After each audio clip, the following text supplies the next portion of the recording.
Welcome to Night's Arcade. I'm Sleepless Night, and we are finally, I am very pleased to say, finally back in Hardspace Shipbreaker. Before we get too far into the video, I do want to apologise for the length of this video, but it is necessitated by the fact that this update is absolutely huge. I could just read out the changelog and read you out everything that's in it, and just put some Shipbreaker video in the background, but of course you don't want me to do that. If you wanted to just do that, you could go onto Steam and do that yourself. But I want to cover it in a little bit more detail, which is why this video is going to be so long. So I just wanted to get that out of the way before the video starts, in case you're looking at it going, my god, this is a long video. Yes, it is, but there's a lot to cover. Now, there are a couple of reasons why I've been away from Shipbreaker for a while. The first is I've got quite a few other video projects on the go. If you're a regular follower of the channel, you'll notice that the videos have dropped off. I'm keeping up the live streams at the moment, but the videos have dropped off. That isn't a permanent thing. It's just because I'm working on a bunch of stuff for the channel, and I'm trying to get some more important videos kind of out the door. But I had to stop and do this, because the other reason I have been away from Shipbreaker for a while is because there's been not a lot of incentive for me to continue with my Shipbreaker career as it was, because I knew that the next update, i.e. this one, Shipbreaker Update 0.4.0, was going to reset all progression. And it's done that, and with very good reason, because this update is absolutely huge. Now, the first thing is there is now a campaign story. And this is now, yes, you're going to say you could find various bits of the story, the backstory hidden amongst data drives, but they're now really trying to go forward with a campaign. So there's a campaign story for Act 1. This is only Act 1. This has to be stressed. And the storyline actually runs from ranks 1 to 7. Now, that sounds like quite a lot, but we'll come to why that isn't quite as much yet as you'd think.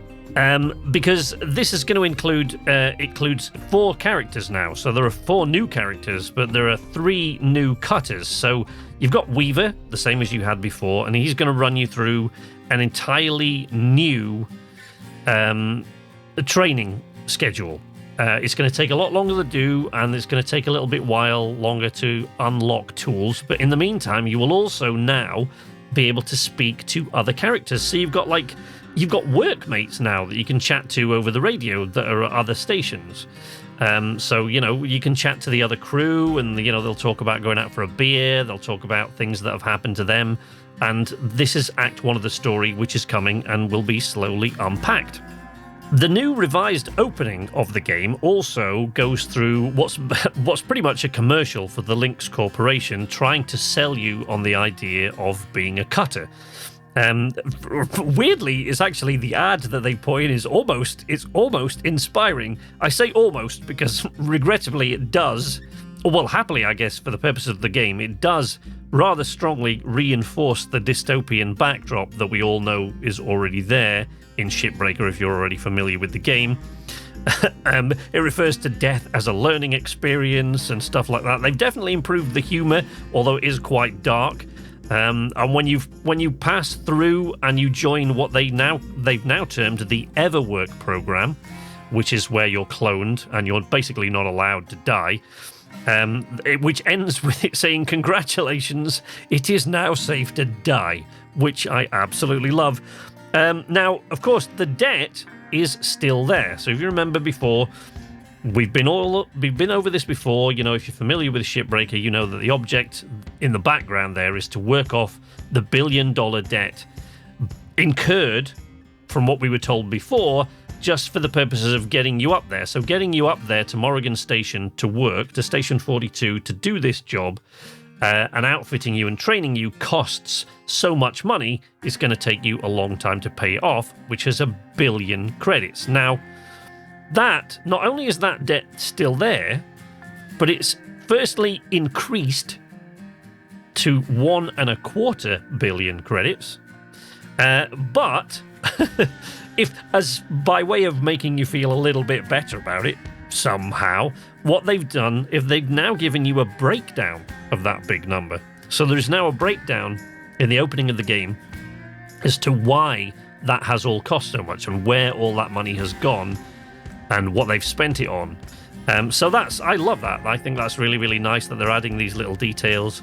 There is apparently more data drive content to build a picture of the Hardspace Shipbreaker universe, which is coming.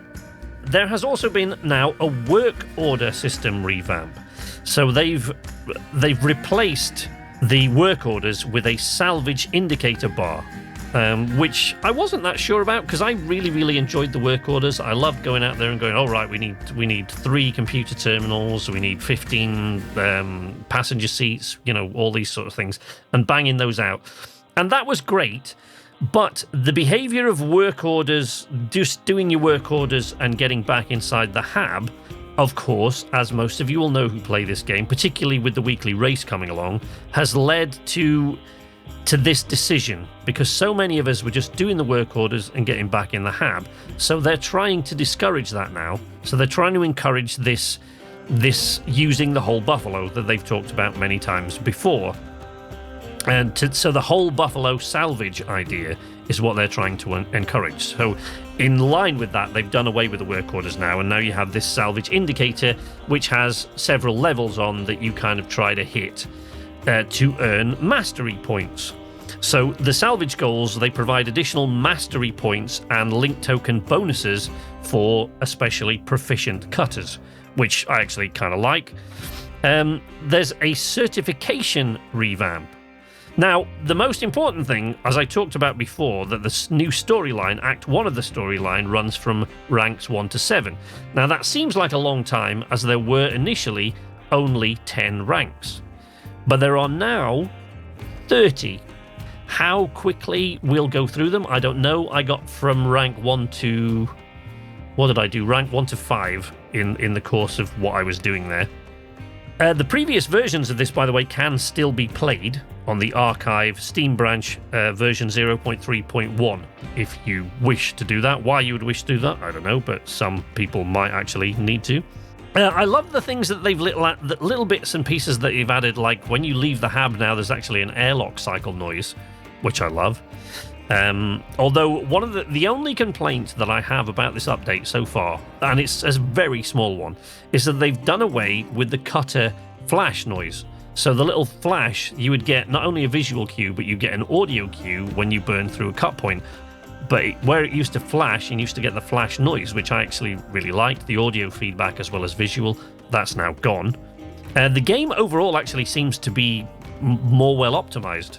Weirdly, they've added a bunch of content, but it's better optimized than it was before. From my brief experience with it, my computer would struggle in several places with the game before, but now everything looks better. There are much more detailed, rich textures on stuff, which we'll come to in a moment.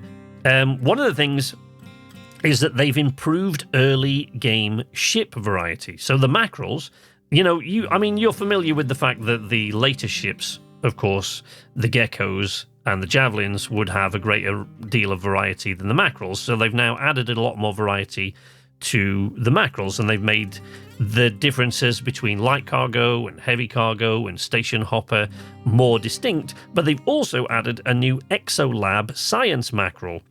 And they've added a bunch of cool little details here and there. There's a safety belt warning, fasten your safety belt warning in the station hopper mackerels, which I absolutely loved. The ship difficulty has gone. So when I say the ship difficulty's gone, they haven't dismissed the difficulty levels, but they've removed the fact that they call them difficulty levels. It's now measured purely by hazard level. In other words, how likely you are to blow yourself up, I guess, when you're doing these things. They've made slight changes to the mackerel nose and tail composition to improve salvaging. Now, I couldn't really see where that was in the nose section. Perhaps I need to play around with the game a lot more and explore a little bit more than I've had time to so far, but I couldn't really see what they'd done to the nose composition. But I'm sure there's something there, some way to sort of break it all down. The tail composition is fairly obvious. They've had the little tail brace that would house the thruster would be housed behind. Now has cut points on the edges of it, so you can take that whole section out. But yeah, so little things like that have been improved. The heads-up display has been revamped and updated to make it cleaner, reduce space, and improve readability. The rendering is improved, which also increases performance, apparently. I absolutely love what they've done with the new HUD and the end-of-shift screens and things like that. The whole game, in fact, looks way, way more crisp than it did before, but the texts and the textures and things like that and the breakdown that you get at the end of each salvage is just way clearer and way more crisp than it was before. There's been a death flow, what they've termed as a death flow revamp. Now, with an improved death screen, which provides more contextual info and humor. So basically now you get a little...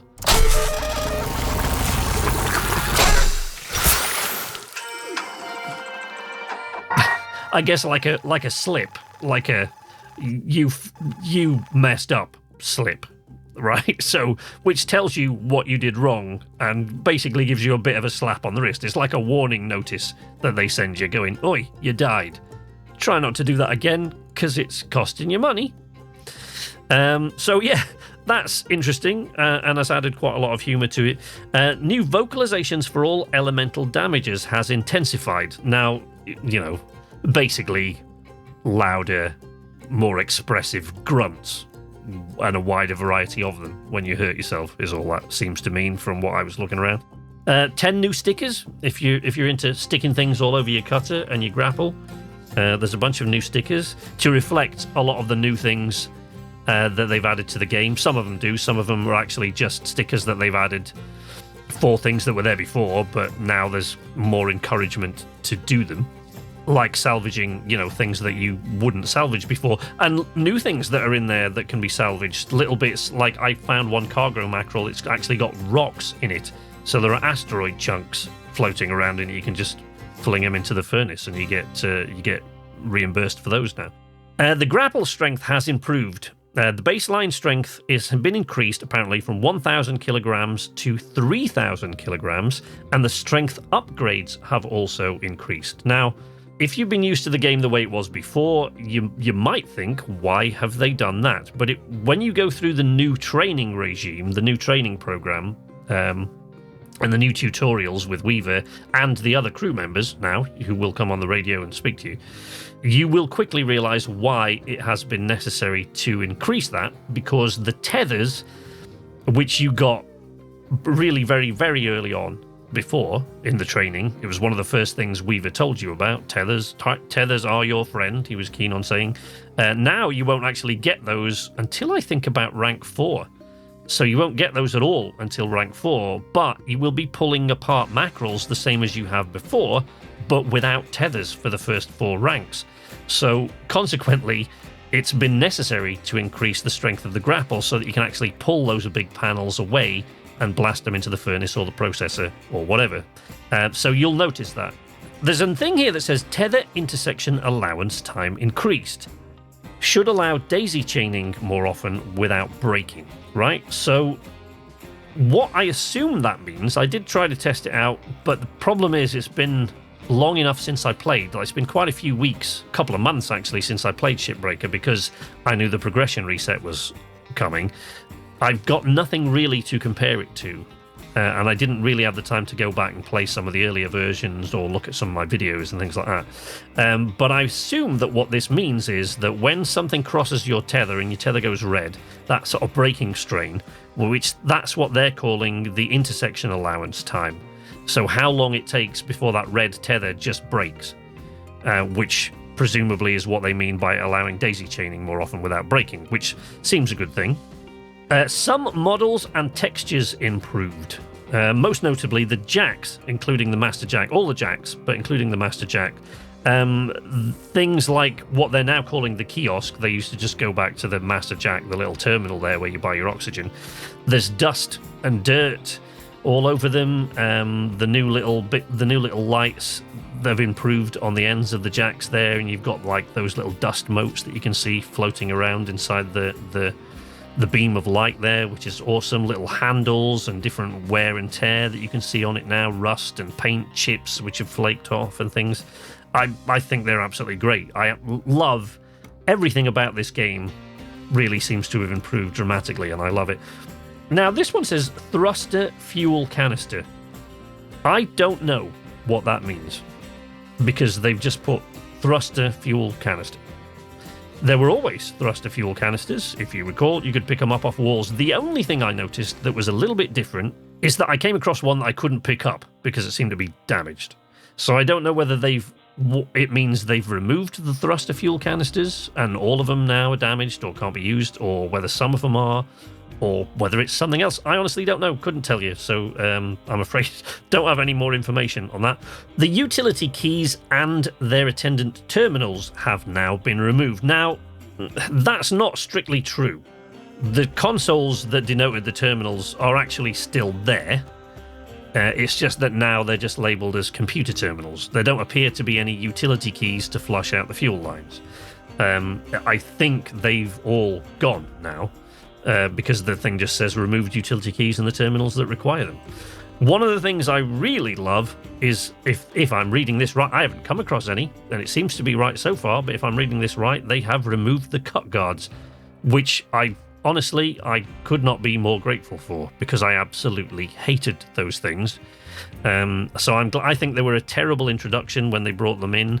They were slightly improved that they could be shattered with the push on your grapple, but overall they're just a bit of a pain, and I'm glad they're gone, to be honest. If they are gone, I think they are. It says they've been removed, so I assume that means they've been removed from everything. I haven't seen any, so that's pretty much it. There's a whole bunch of bug fixes, of course, and improvements here and there. I'm not going to go into the list of those, because the list of those for this update is absolutely massive. But, so I am absolutely loving everything that I've seen, except the disappearance of the cutter flash and the cutter flash noise. Everything about it just seems to have improved dramatically. And looking forward to future updates, there is still no 3D habitation unit for you to walk around in yet at this point. But with this new update, BBI have reaffirmed that is definitely coming in a future update. So there will definitely be a 3-dimensional hab that you can walk around in at the end of your shift, between your shifts. There's also going to be radiation. So radiation damage will be a thing in a future update.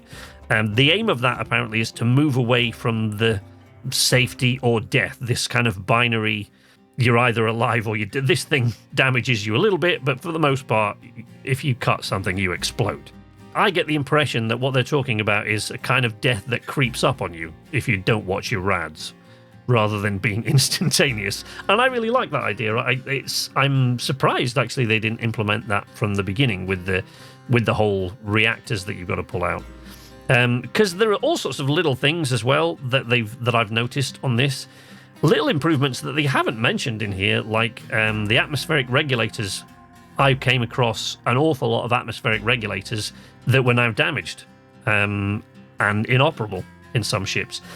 Sometimes there was another regulator, like the regulators that you've got in the cockpit, and if the doors are open, you can use that regulator to flush the entire ship.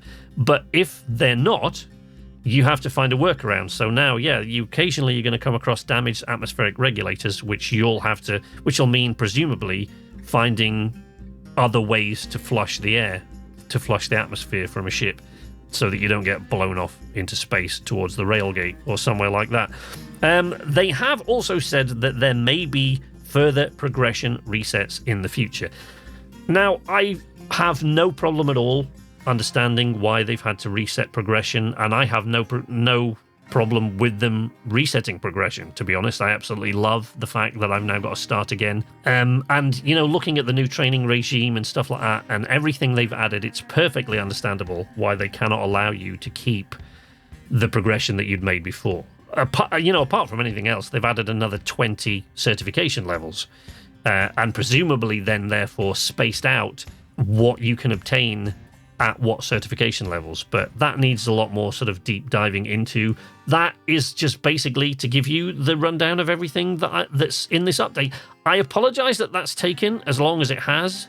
This video is a very, very long one, but this update was absolutely huge. So you can understand why this video is so long, I hope.